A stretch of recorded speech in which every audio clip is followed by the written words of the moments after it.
Muy buenas noches, querida iglesia. Que el Señor les bendiga a todos. Damos gracias al Señor por un día más de vida que nos concede, por una semana más que nos permite estar en pie y por llegar a un jueves, por la fidelidad del Señor, digo, con ánimo para seguir haciendo la obra del Señor. Estamos ya jueves 1 de octubre y vemos cómo el tiempo ha avanzado, pero velozmente. Nos sorprende ver cómo los días pasan tan rápido, que es una sensación extraña, porque antes pensábamos que los viejos nomás veían el tiempo pasar rápido, pero ahora yo escucho por todos lados gente de todas las edades que opinan igual, que se ve como que los días están más cortos. Bueno, es palabra del Señor también. Pero también vemos que al pasar los días rápidos, en este tiempo el Señor sigue siendo el mismo y ha sido bueno con nosotros y nos ha permitido llegar a octubre en pie para darles la palabra que en este día el Señor ha puesto en mi corazón y que Él nos ha guardado a pesar de tantos peligros que nos han rondado por ahí. Dios ha sido bueno con nosotros. Tenemos que agradecer eso, así que vamos a avanzar. Para poder aprovechar bien el tiempo, como decimos, se pasa rápido, entonces también es bueno ocuparlo bien. Vamos entonces, palabra del Señor en esta tarde, hermanos queridos, y para ello vamos a leer en Santiago esta epístola tan rica en contenido. La epístola universal de Santiago, capítulo 4, vamos a leer desde el versículo 13 al final del capítulo, que es hasta el versículo 17. Entonces, dice así la palabra del Señor. Vamos ahora, los que decís, hoy y mañana iremos a tal ciudad y estaremos allá un año y traficaremos y ganaremos, cuando no sabéis lo que será mañana. Porque ¿qué es vuestra vida? Ciertamente es neblina que se aparece por un poco de tiempo y luego se desvanece. En lugar de lo cual deberíais decir, si el Señor quiere, viviremos y haremos esto o aquello. Pero ahora os jactáis en vuestras soberbias. Toda jactancia semejante es mala. Y al que sabe hacer lo bueno y no lo hace, le es pecado. Amén. Palabra del Señor. El autor de esta epístola, Santiago, tiene un mérito bien especial, que en solo 5 capítulos que contiene la epístola, nos entrega temas bien concurridos por los predicadores. Temas bastante predicados en nuestros púlpitos, bien conocidos. Por ejemplo, como sed hacedores de la palabra y no solamente oidores. ¿Quién no ha predicado esa palabra? ¿Quién no ha escuchado esa palabra? ¿Cierto? También Santiago es el que nos habla de que la fe sin obras es muerta. Y ese es uno de los énfasis principales en esta epístola. También Santiago es el que nos habla de la lengua. ¿Qué nos dice de la lengua? Que aunque es un miembro tan pequeñito, dice, es capaz de encender tremendo fuego. Así que hay que tener cuidado con la lengua. Hay que manejarla subyugada a las plantas del Señor. Bueno, y temas como eso y otros más bien conocidos son los que nos da a conocer Santiago. Por eso que esta epístola es bien especial, como toda la palabra del Señor en realidad, pero hago ese hincapié en esta hora. Y con mucha autoridad, Santiago hace énfasis en la vida práctica. Dice él, la cual debe ser prueba de una fe verdadera.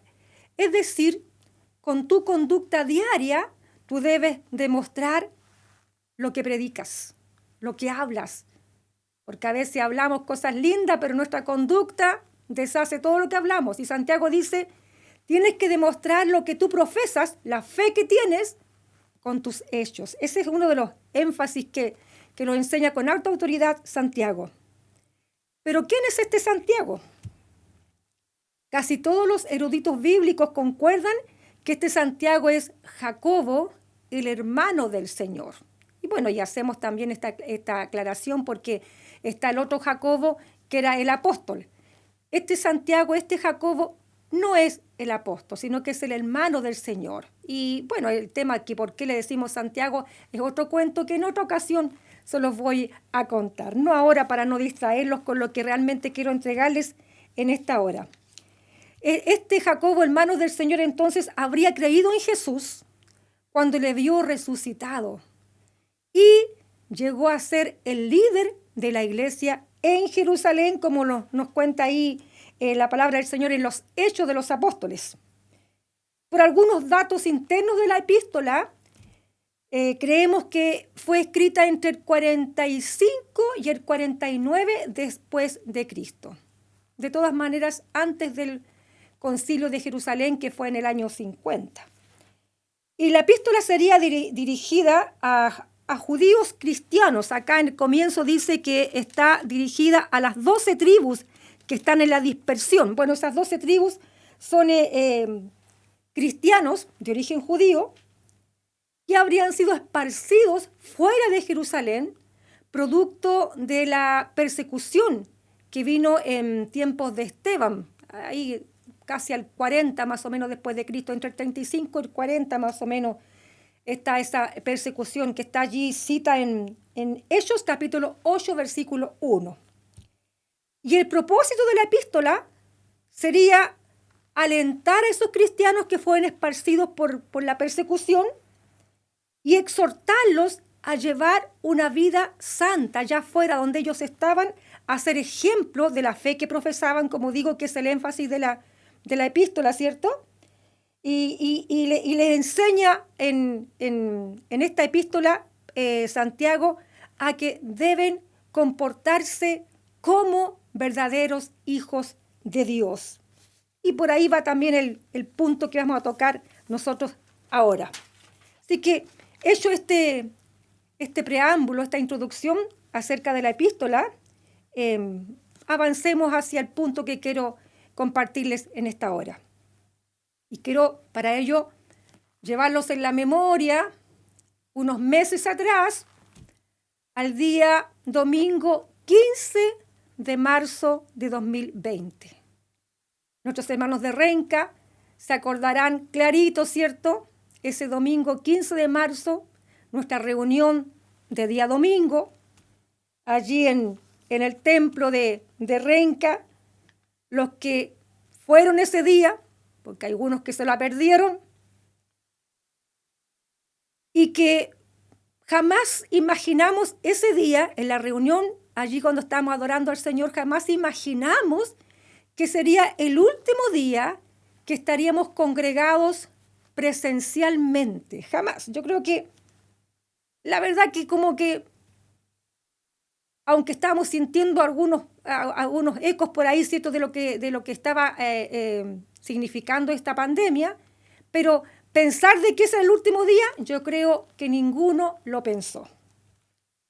Algunos más encima llegaron tarde como de costumbre ese día, se perdieron el estar en el último culto, todo el cultito, toda la reunión. Hicimos nuestro culto como de costumbre, posiblemente, pienso yo, dimos los avisos como de costumbre, no me recuerdo, pero tiene que haber sido que los dimos para la semana, quizás haciendo algún alcance, pero pensando en que sí nos íbamos a poder reunir de vuelta. Y me acuerdo que el hermano Jorgito desde España había hablado con el coordinador de ese tiempo, de ese día, y le había pedido la oración porque ya en España ya nos estaban congregando. Pero aún con eso nosotros no dimensionábamos lo que estaba pasando. Y yo creo que ninguno pensó seriamente que no íbamos a poder congregarnos más, por lo menos hasta ahora. No sé hasta cuándo dirá el Señor, pero hasta ahora, desde ese día, nada de congregarnos. Y lo más probable, creo yo, que nos faltó que alguno se despidió de los otros hermanos, del conocido, del amigo, ¿cierto?, con hasta mañana. Los que pensaron verse en la clase ahí encerrados en los Duarte. Otro habrá dicho quizás hasta el jueves y otro quizás dijo hasta el domingo, ¿cierto? Sin que se le pasara por la mente, sin sospechar siquiera lo que sería de nosotros y lo que sería del mundo en estos meses que han pasado. Pensando en esto, es que mi reflexión de hoy, la palabra que hoy les quiero entregar, va a llevar por título Hasta mañana, si Dios quiere. Y este hasta mañana, si Dios quiere, es una expresión que muchos hemos dejado de pronunciar. Mucha gente ya no lo dice, aunque era una expresión común, muchos ya no la dicen directamente.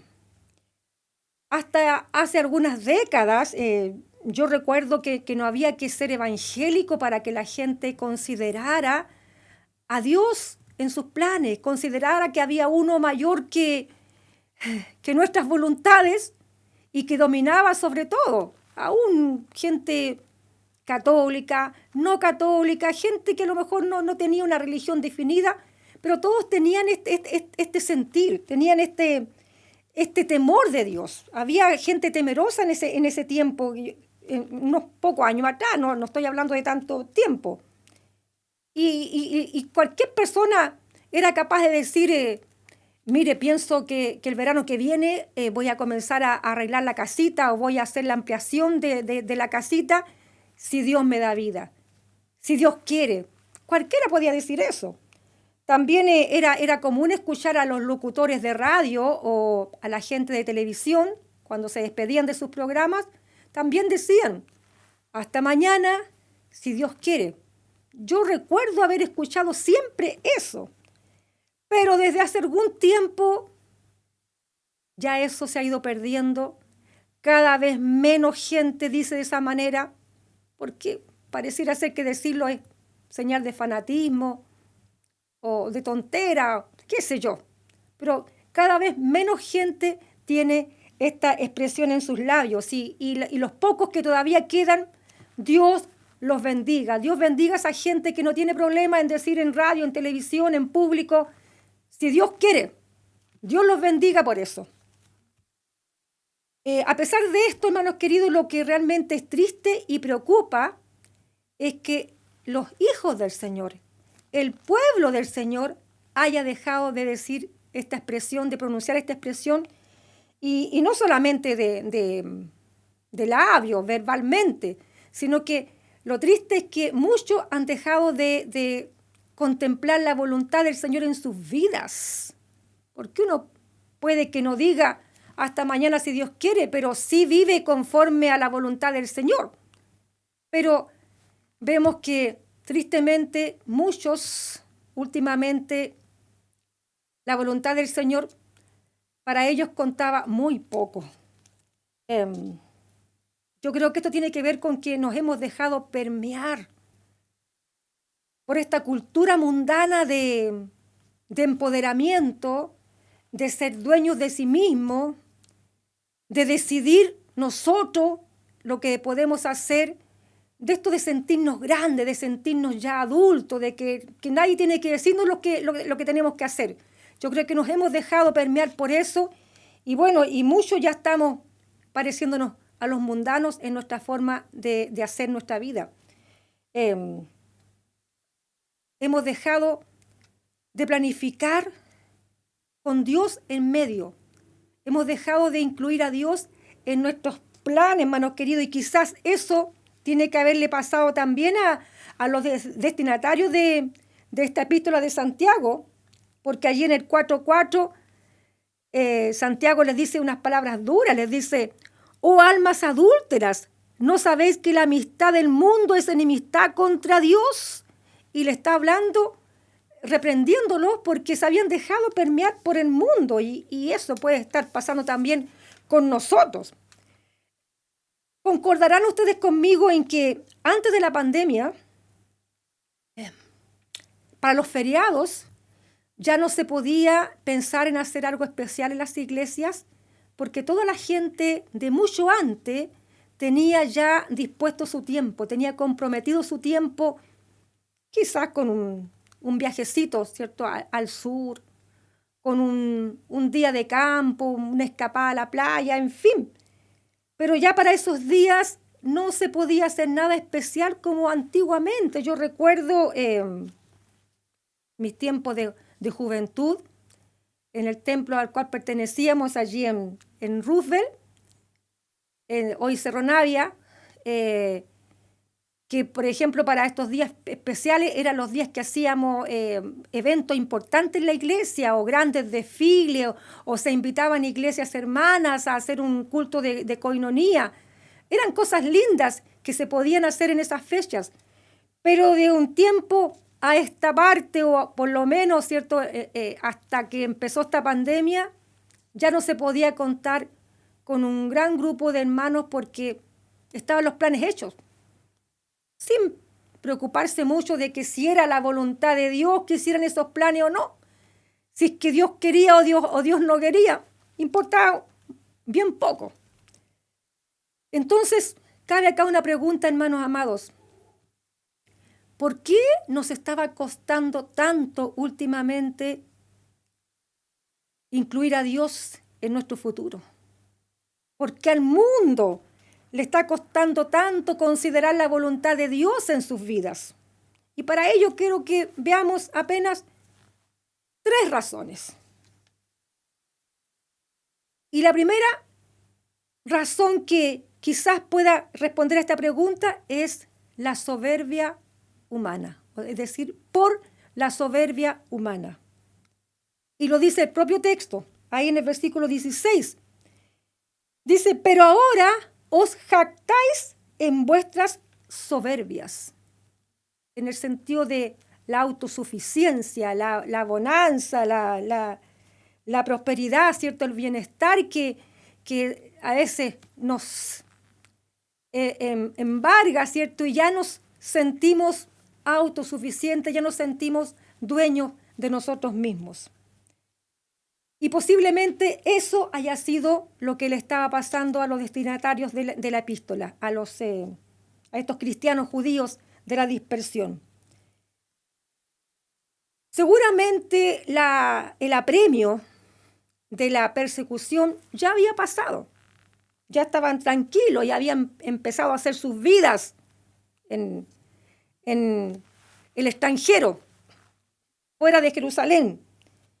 Y se ve que habían hecho hasta negocios, por lo que dice acá el texto que hemos leído, ¿cierto? Y el hecho de sentirse bien, de que las cosas anden bien, hace sentir fuerte, pues, hermano, hace sentir como que uno está, ¿cierto?, en posesión del mundo, y las expresiones así medias como osadas salen como cosa normal. Voy a hacer esto, voy a hacer aquello, mañana lo voy a hacer, la próxima semana lo voy a hacer. Y poco cuenta decir si Dios me da vida o si Dios quiere. Los de la dispersión decían de esta manera, como dice el texto: hoy y mañana iremos a tal ciudad y estaremos allá un año y haremos negocios, que es la traducción más clara para traficaremos. Y ganaremos dinero, así decían. Parecido a algunos cristianos que, pasado el 18 de octubre, se relajaron, vieron que las cosas ya empezaron a calmarse, se encontraron con platita, con salud, y planificaron el año que venía sin ningún problema, bien planificadito. Todas las fechas que hay libres en el año, todos los fines de semana largos, bien planificadito. Algunos planifican hasta el fin de año, porque así se ordenan ya para tener clarito, para tener sus platitas para esos días. Semana Santa, 1 de mayo, después venían las vacaciones de invierno y el 18 de septiembre y hasta la Navidad quizás algunos. Sin acordarse que hay uno mayor que nosotros, que es dueño de la vida y que ordena los tiempos. ¿Cuántos planes se vieron trastocados, hermanos amados, por no considerar si era o no la voluntad del Señor? Y es que siempre que las cosas andan bien, uno se olvida de incluir a Dios. Dios no cuenta mucho cuando los negocios van bien, cuando hay platita, cuando hay salud. Pareciera que Dios tiene que ajustarse a nuestros planes y no nosotros a la voluntad de Dios. Mire, hubo gente que disfrutando de sus vacaciones soñadas, quedaron varados en algún aeropuerto del mundo, prácticamente abandonados, ahí mendigando que las embajadas, que los consulados hicieran algo por ellos. Algunos pasando la noche en el suelo ahí de los aeropuertos, en el piso, viendo si alguien les podía llevar algún platito de comida, como fue el caso de algunos chilenos que supimos por las noticias. Y todo por planificar soberbiamente, por planificar sin contemplar la voluntad de Dios.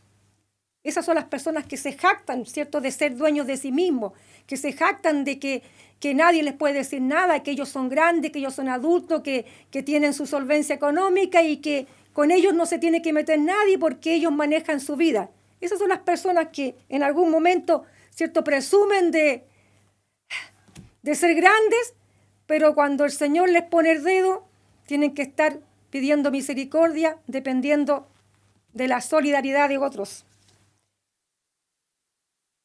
Para esa gente, seguramente decir, si Dios quiere voy a hacer esto, debe ser ridículo, debe ser un chiste, ¿cierto?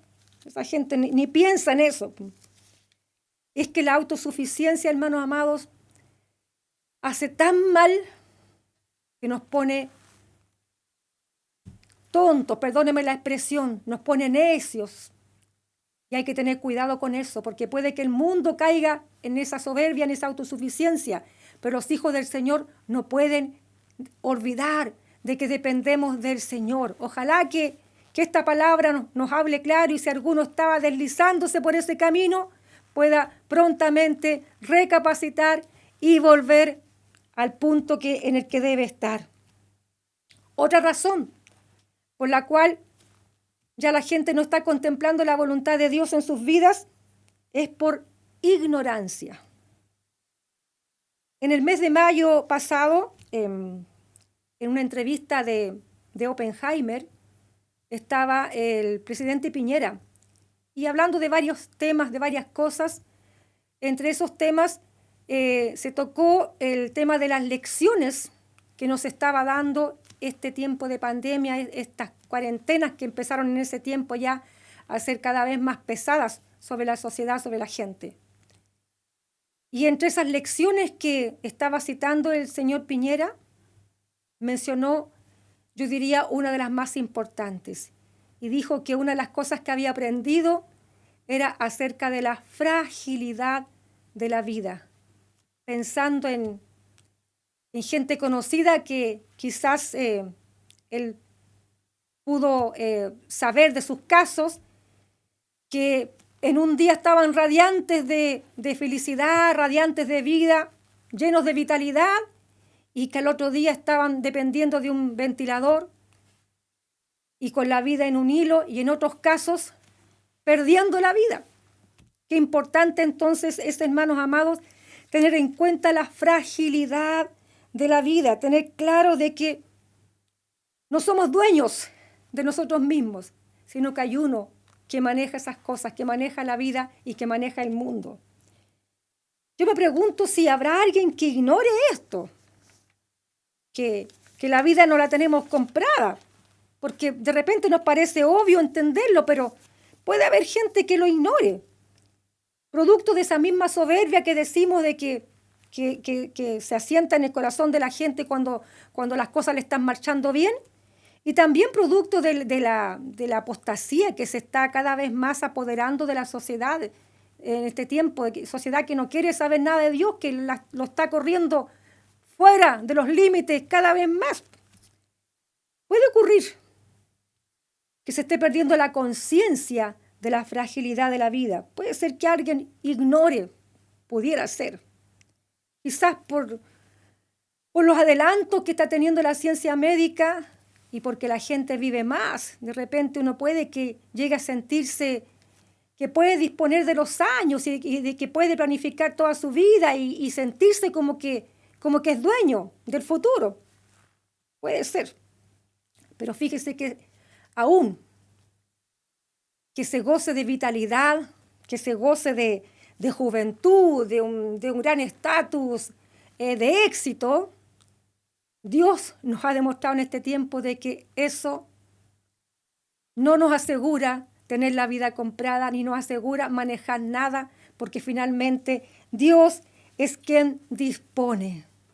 Como dice el dicho por ahí, hoy somos y mañana no somos. El texto dice, porque ¿qué es vuestra vida? Ciertamente es neblina que se aparece por un poco de tiempo y luego se desvanece. Entonces, ¿cómo podríamos pensar de que somos dueños de algo? Por esta razón deberíamos decir, dice la palabra del Señor, si el Señor quiere, viviremos. Y si el Señor quiere, haremos esto o aquello. Es no entender la fragilidad de la vida, es no tener claro que nuestra vida está en las manos de Dios. Él es el dador de la vida. Él es el dueño del universo. Él es dueño de todas las cosas. Por lo tanto, no manejamos nosotros nada, sino que Dios maneja todas las cosas. Y por último, hermanos amados, ¿por qué el mundo ya no quiere considerar la voluntad de Dios en sus planes? ¿Por qué la iglesia también ha dejado de lado consultar al Señor primero, considerar la soberanía de Dios? Puede ser por vergüenza, pudiera ser. A muchos de los que antes decían públicamente, hasta mañana, si Dios quiere, les debe haber ganado el temor al que dirán, la vergüenza a sus amigos, a mejor a sus familiares, que siempre hay uno por ahí que el que se burla, y a veces por no quedar mal con ellos, por no hacer el ridículo, por no exponerse a esa burla, a esa mofa, muchos quizás ya optaron por no decir nada con respecto a contemplar la voluntad del Señor. Y lo mismo debe acontecer con los cristianos, sobre todo con los jóvenes cristianos que deben temer a la burla de sus compañeros, de sus amigos, si llegan a decir, mañana te veo si Dios quiere. Claro que sí, lo entendemos. Y es que en esta sociedad, cada vez más sin Dios y sin ley, no está siendo fácil dar testimonio si uno no tiene claro qué es el Evangelio, si uno no tiene claro quién es Dios, a quién servimos. Pero hermanos amados, debemos recordar lo que la palabra del Señor misma nos dice y nos testifica. Y como dijo el apóstol Pablo, porque no me avergüenzo del Evangelio porque es poder de Dios. Tenemos que recordar eso, que el Evangelio es poder de Dios. Y que este Dios es el que ordena todas las cosas. Entonces, ¿por qué podríamos avergonzarnos de contemplarlo en nuestros planes? ¿Por qué podríamos tener vergüenza de decir, si Dios quiere, si Dios me da vida? ¿Por qué? Más aún viendo como una pequeña cosita, como un pequeño virus, más dice las noticias por ahí que he escuchado que es 10 millones de veces más pequeño que lo que el ojo humano puede ver, que una cosa de esa, hermanos queridos, más viendo como a través de una cuestión tan pequeña, Dios puede cambiar todos los planes del mundo entero, del universo y de los más poderosos, y todos esos que se creían grandes, poderosos, hoy día tienen que estar rendidos ante un bichito sin tener la solución, sin tener la vacuna. ¿Cómo podríamos nosotros avergonzarnos de este Dios que maneja el mundo y que con una pequeña movida de piezas, ¿cierto?, puede dejar en jaque a todos los poderosos? Entonces, hermanos amados, no podemos tener vergüenza, aún teniendo en cuenta lo que la palabra del Señor dice. allí en Marcos 8:38 y el paralelo en Lucas 9:26, dice así el Señor: el que se avergonzare de mí y de mis palabras en esta generación adúltera y pecadora, yo también me avergonzaré de él cuando venga en la gloria de mi Padre con los santos ángeles. Querida iglesia, ¿por cuáles de estas tres razones entonces estaremos nosotros dejando fuera de nuestros planes al Señor? ¿Por cuáles de estas tres razones hemos dejado de considerar la voluntad de Dios en nuestras vidas? ¿Será por soberbia? ¿Será por ignorancia? ¿O será por vergüenza? Mire, el mundo podrá hacerlo por ignorancia, quizás. Sin embargo, nosotros sabemos claramente que es Dios quien maneja el universo. En tus manos están mis tiempos, dice la palabra del Señor. Nosotros sabemos claramente que es Dios quien reina sobre todas las cosas. Y por eso es que el versículo 17 termina este parrafito que hemos leído diciendo así: y al que sabe hacer lo bueno y no lo hace, le es pecado. Y los hijos del Señor quizás hace tiempo que estamos pecando porque sabemos hacer lo bueno y hemos dejado de lado la soberanía de Dios, la voluntad del Señor, y hemos creído que nosotros podemos manejar la vida. Mire, contaba mi consuegro, que ya duerme en los brazos del Señor,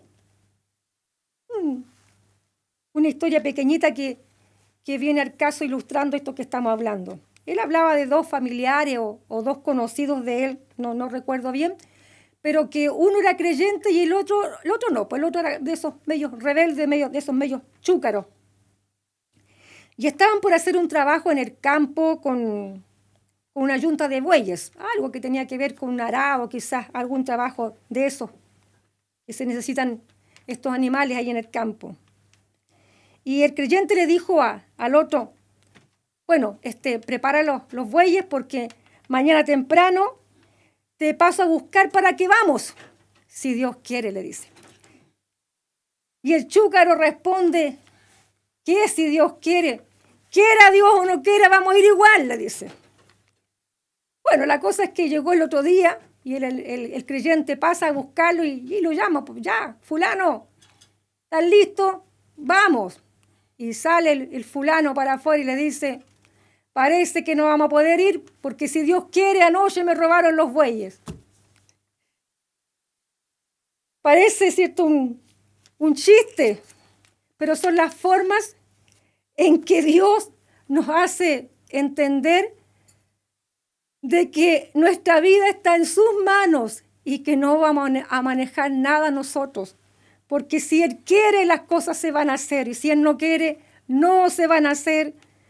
Por más grandes que nos creamos, por más planes que tengamos hechos, hermano amado. Ojalá que para nosotros sea tiempo. Para este fulano ya no era tiempo de decir si Dios quiere, pero con esta palabra el Señor nos está advirtiendo a nosotros ahora para que a tiempo podamos entender, y que si nos habíamos deslizado, si nos habíamos empezado a empoderar mucho y estamos dejando de lado la voluntad del Señor, empecemos a ordenar nuestros caminos y a reconocer que todo depende de Dios, que todo está en sus manos, y que cuanto más le contemplemos en nuestros planes, más seguros vamos a estar. Esta ha sido la palabra para el Señor en esta hora, hermano amado. Yo deseo de todo corazón que le haga bien, que nos haga bien, porque de poner la palabra por obra va a depender de que nuestra vida pueda ser bendecida y pueda ser buena vida también, podamos vivir buenos días. Que el Señor bendiga a su iglesia, y haciendo honor a lo que hemos predicado, si Dios quiere, nos vemos el domingo a las 6 de la tarde. Y si Dios quiere, nos vemos el próximo jueves, tipo 20 horas. Bendiciones para todos.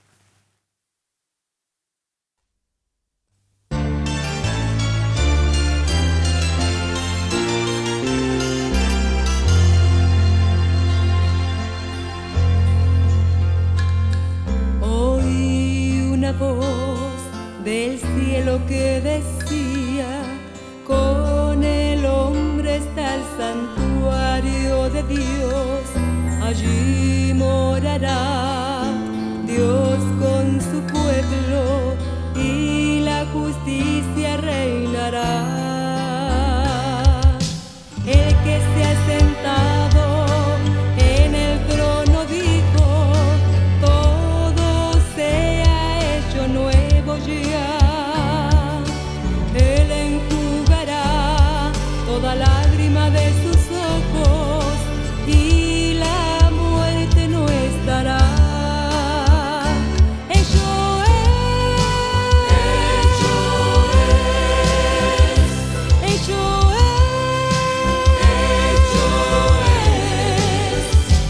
Soy el alfa y la omega, el